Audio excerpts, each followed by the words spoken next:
OK, my friend, only one place to start. It was Old Trafford. It was the Manchester derby. It was ETH versus PEP. I think I'm going to start you off with a line. Dallo, Maguire, Evans, Lindelof. Away you go. Well, let me start. I'll go back to you and say on people on the bench, Mason Mount, Sergio Reguilon, left back, Anthony and Rafael Varane. I think what we're getting at, Rob, is that Johnny Evans and Harry Maguire were selected by Erik Ten Hag to be the starting centre-backs when they could have picked Lindelof and Varane.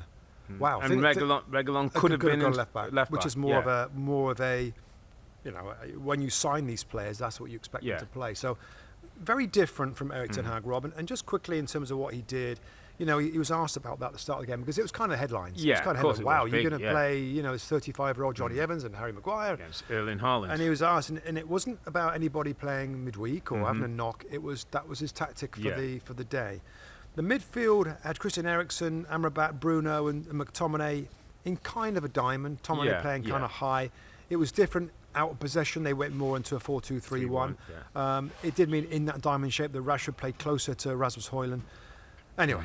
All that being said, City was City. They won the game 3-0.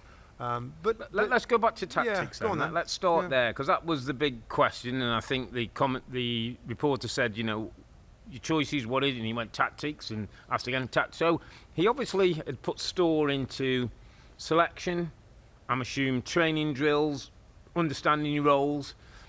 I believe it was set up to slow City down, to put numbers in midfield, to overload them in a central area with the diamond, which I think we slightly we maybe slightly disagreed in terms that I didn't think it was great, but I didn't think it was horrific. I thought the time they slowed them down, you don't stop City having as many looks and goal as you would have liked, but I kind of understood at least he tried something. In the end, it didn't really work, and they got opened up. And as they try to chase it, you know, City can really hurt you, as we know. But my question more is towards Rob. A little bit of consistency, like Rafael Varane. You buy him, he's Champions League winner, World Cup winner, and all the things we know, and a winner. We've talked about his importance in the dressing room, and you don't play him. Which is your choice, and I understand you might be. Side note, he started with Maguire on Tuesday in the Champions League, where they kept a clean sheet. It's FC Cup and Maguire and Varane, That's Tuesday. This is Sunday. So enough day to recover. So a little bit of, and then a change of system, and then a change of thing. And part of me is kind of getting to. There's no consistency about this thing at the moment. I mean, some different players, and that's fine, and every manager rotates or picks or thing, but I just don't see any joined up, consistent thinking, planning. He's trying to affect this game the best he can, Rob, right? Yeah. And like you, I appreciate a manager that tries something different to try and gain a certain advantage. The tactic in this game from him was to say they're probably going to have more possession, which is probably right. Yeah. Maybe it shouldn't be, by the way. This is Manchester United. Anyway, but he did play Rashford and Højlund together where they was pacing behind. The thought being that Christian Eriksen and Bruno Fernandes at times they'll be the beneficiaries of a transition and they'll dink the ball over. They're brilliant at doing. Some of the best in the league. You'd have to say Bruno hitting those balls in behind for Rashford. And we did see that a few times in the first half. Yeah, we had another cynical side, Rob. Me and you could sit down, by the way. I don't think we should do it now. We could pick a very, very different team. We could pick United. a very different team, you know, and whether that is, you know, McTominay's an important player. Will we play him as number 10? I mean, he's a goal threat, but I like his physicality defensively. Bruno could have played in that. I mean, there's tons of different ways he could do it. Again, fair play. He tried something different to try and affect it. But I think, you know, most observers, Rob, and pundits, and I guess fans and neutrals did see the quality difference. Can I go back to? Can I go back to? Let me give you Aston Villa as an example, Rob. And I'm not saying Aston Villa sit fifth in the table. Not good win today. Unai Emery has a structure to his team that we see attacking and defending. Not always winning games, not always, but it's pretty set. It's very, very set. And the players know what is happening and what to expect and what their roles are. Right. Of the top 8 teams in the league, every other team has got a system, a structure, a way of playing, apart from Manchester United. Well, I'm just going down the list. They've all got a way of playing that can win you, lose you, or draw your games, but they've got something, an identity of how they play. And I'll go to the point of Mason Mount wasn't involved today. Mason Mount hasn't been brilliant for Manchester United, but Mason Mount lacks structure. In a team with structure, Mason Mount is a very, very capable footballer. Yeah, he is. But with a team with no structure, he looks like a player that's not very good. Why doesn't the manager... What? I mean, he needs minutes. He needs games. He needs to play. But he needs a role. They paid a but he also needs a role. For this guy. They pay him a reported fortune in terms of salary, and yet, he sits on the bench with other players that you might have thought would have had a go in this game. I mean, I don't know. I mean, so how has in this time Unai Emery in a year put a structure in place that's got some consistency? Look at the guy who's top of the league. And which is even a bigger point. But Unai Emery goes in, works a certain way, he's got structure. Erik Ten Hag has been in, I think, 6 months longer than Emery, but we can't quite see what he's doing. 1,000,000%. I'm quickly going to, because I think it's a brilliant point. Spurs, I could tell you right now how they're going to play. Arsenal, yes, of course. Man City, yes, of course. Liverpool, yes, of course. Aston Villa, you just said it. Newcastle, we know how they play. 4-3-3, power, use the midfield players, energy, got that. Brighton, yes, amazing. Man United, don't know. West Ham United, kind of know. Kind of know. What they're trying to do, Brentford, no. Chelsea, not really yet. Wolves, starting to figure it out from Gary O'Neill brilliantly. And then Fulham, yes, Everton. But we're down the wrong end of the table. So you make a good point. I don't know what... Man United, it just seems to have lost his way, Rob, this season. Is part of that, it's a good point, is part of that the size of... Can you get lost at Man United? Can the size of the club, can all this stuff going on about takeover, about, Jadon Sancho, about Anthony, about Garnacho, about all... There's a lot going on at that football club. There is. And that might be the answer to the question I want to ask you, because I asked myself it. What the heck has happened since last year when we were saying good things? A lot of people and everybody in the UK, all the big pundits, all the big former United players, we've got a manager now. We've got a manager now. Let's sit back and see what he can do. I mean, we're only 10 games in, but talk about like 5 steps backwards from the steps they made last year. And that's the $1 million. What the heck has happened? Is all those things then? Yeah. Well, some of those players who we thought more of have not. Casemiro's not delivered. So Marcus Rashford papered over a ton of cracks, maybe. Last year. And Marcus Rashford's probably dropped down to a level now that we're not seeing. Martial's. Where are we going to get goals from? We spent $70-odd million on Hoyland. I feel sorry for the kid. Yeah, I did too. He's in a team that has got no structure. He doesn't know where the goals are going to come from. He does a lot of things on his own just to try and make it happen.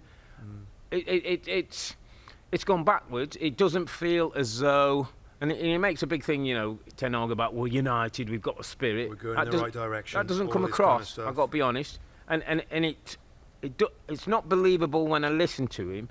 And I wonder if I'm a player sitting in the dressing room, do I believe it then? I'm not going to mention the name of manager that I had, Rob, that came in with such an incredible philosophy, game plan. We're this, we're that, you are this, you are great, we are, look how great we are. And we're like, we ain't, really.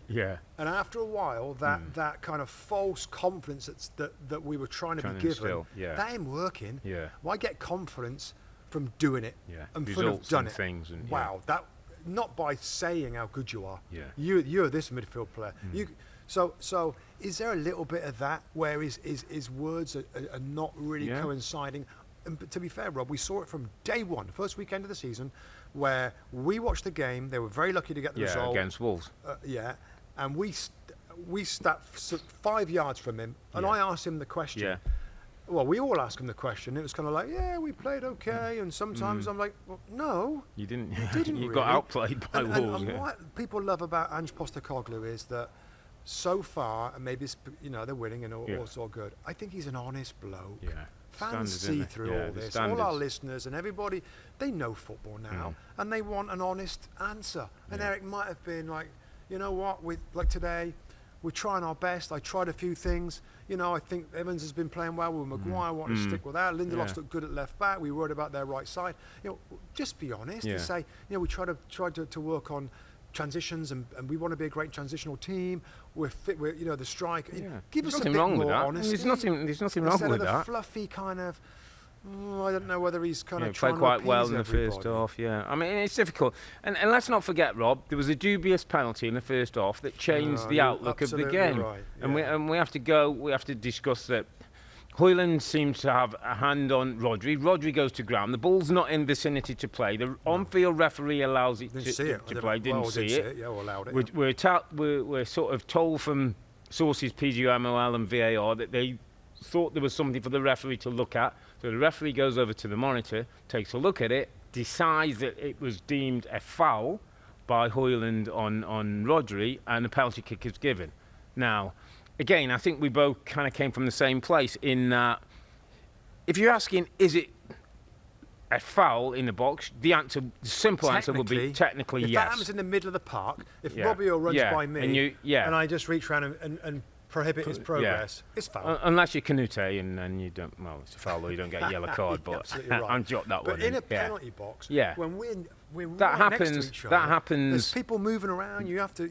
I mean, that happens on a regular basis. Now, my problem was the inconsistencies of, if we're going to give that, and listen, if that's okay with him, give every one of those, though. Every time we see one, give them. Then we all know we can't put our hands on. But there'll be one next week, Rob, that's probably worse than that, we'll just move on. I'll give you an example, Rob. It was if Edison caught the ball from a cross-in, and before he released it, he had it for 8 seconds, and the referee blew the whistle. Yeah, and we go like, what? Yeah. You only. But that happens all the time. Correct. You know, it's correct. Maybe not as obvious as that, but it's a rule that the pulling in. There's a little bit of. There's a little bit of give. There should be a little bit give in that. Let me say, is VAR making us worse in terms because nobody? It happened today, and nobody. It was the odd. I mean, Rodri throws. Come on, ref. But that's one of them. We've all done it. We've all done it, mate. It's happened to you, and you've done it. Yeah. We're in the studio, like. What and we keep hearing there's a check here. Like what they found now, it's just I think it's getting way too involved to a point where I'm really starting to think, is it worse? Yeah, I've said before, we'd be better off without it, bro. Yeah. We'd be absolutely better off without it right now. But we can go on that wasn't. VAR wasn't the reason that Manchester United. That was a really harsh call. And it changes maybe half time. It gets to 0-0 and maybe different way of approaching the second half. But they go one down. Haaland scores from the penalty kick, and then second half, to be honest, Rob, they got schooled a little bit. We've seen that before. Yeah. It's United. They drop their heads a little bit. Yeah. They're chasing the ball around. It's tough. It's tough. You're pinging it around. It's like I know. I've been there. I know what it's like to be chasing shadows. It's blimmin' horrible. And then they go into another gear. Haaland scores again. First one penalty, of course. Gets its header. Phil Foden then scores to make it 3-0. I think on the 80th minute. Yeah. Closing up on United, Rob, it ain't nothing different we're saying every week at the moment. No. And I just think, for me, let's see how he goes now. There's no point in getting crazy about this with a manager. Let's give him a chance to turn it around. Maybe not to his credit. I think where he's at, Rob, is in a reasonably fortunate position. Manchester United aren't looking to sack this guy. No. They're going to give him as much time as he can. So he's now got to start thinking about what's going to happen in long term and start putting the building blocks in place to start building something for long term. Because if he doesn't do that, he will find himself out of a job. Ole Gunnar Solskjaer was allowed a lot of time. Yeah. So I don't disagree that the guy should be given time. Yeah.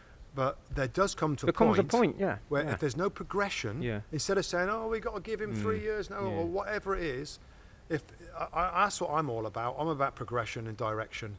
And if it's going down, and if we're sat here having this conversation, Rob, in March, April, the mid-table, out the Champions League, then they got to be looking to find the guy, because there is a guy out there. Do you know the more I think about it as well, and listen, debate for another day, because Man United at the moment's a whole podcast on its own. if you're a new ownership, Rob, and believe coming in with football and sporting understanding, might you just go, might want to get my guy who's going to work my way in a different system. Everyone talks about Jim Ratcliffe and coming in, he's only 25% and da-da-da. He also looks a guy like to me that might, there's going to change. He ain't coming to this football club just to let it go. Most groups that come in to own a football club like to bring their guy. Well, the example right now is, and I'm not saying it's going brilliantly, Chelsea.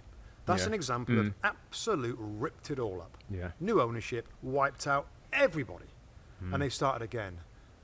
Man United need something similar. Because how long... A full reboot, a basic full reboot. Full reboot of the whole lot. Wow. Well, how long are we going to keep talking since we've been doing this with NBC since 2013 with Sir Alex Ferguson?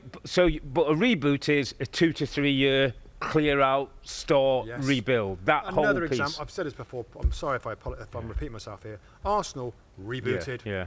Edu came in, Mikel Arteta, all that other squad out, the Unai Emery squad and the David Luiz's and the Aubameyangs, everybody else. That took maybe a year and a half, maybe? 18 months, Young players, signings, wow, that's different. Newcastle United, a little different. They didn't a really little do different, that. And the others that kind of reboot and have changed a lot. I mean, Tottenham, half the team is different. So I think unless the recruitment is so important, Robert. If they don't start signing players that can really make an impact and not your stopgaps. Yeah. United have signed stopgaps and expensive wingers that haven't done anything in the last 2 or 3 years. To try and listen again. Let's not go on and on about Manchester United. We know the problems they've got. All I want to say to Ten Hag is, let's give them a chance. Let's give them a chance to turn it around again. It's only 10 games. Good season last year, progression. Let's see if he can, at some point in the next few weeks or months, get them back on the right path. A little line on City as well, because we do deserve to. Don't need much, because they're a bloody amazing team. I just thought today, Rob, all week since the Champions League, I felt Pep had a little poke, like, I want to show why we're treble winners. I want to, people to see. He talked about Grealish, how important he is in big games. I just felt like it was one of those days where he sniffed out Pep. Right, I need to just let my group know. Time to kick on now. He ain't got to do a lot with him, Rob, has he? We chatted about this. Yeah. When I look at him now, and I know this was comfortable, and I know this. How long's he been there now? Is it 7 years? Yeah. It's all in place, isn't it? The machine's working. The work's done. The machine's working. I've never seen him so relaxed and enjoying things. Maybe on the back of a treble, of course, but it doesn't look like he has to do a lot now. Lead up to this game, he talked about, I'm just looking to see their mentality. Yeah. If their mentality is right, he's got permutations of players and systems grooved off in his head that he can go to at any point. But he gets most of them right, doesn't he? I mean, Grealish and Doku today, I thought Doku would start today. So did I. And then he goes Grealish, who plays his part. Doku comes on late on. 6 changes today, Rob. Yeah. And you'd never know anything was different from the last game to the last game. His work has been done years ago. Yeah. And he's tweaking with new players coming in, the Dokus and the Nunes and Gvardiol, that looks a brilliant defender, by the way, at 21 years of age. I just can't see anybody touching them this year, Rob. And I know I flip-flop a little bit. I'd love to back Arsenal at the start of the season, or then the window closes. Like, I don't know. Is anybody going to be? It looks like City's again to me, but. Hi there, I'm Rebecca Lowe, studio host for NBC's coverage of the Premier League. Don't forget to hit subscribe to watch more videos all season long. And for even more Premier League content, from original series to live matches, head over to Peacock. And be sure to tune in for Premier League mornings every weekend on USA Network and on Peacock. We will see you there.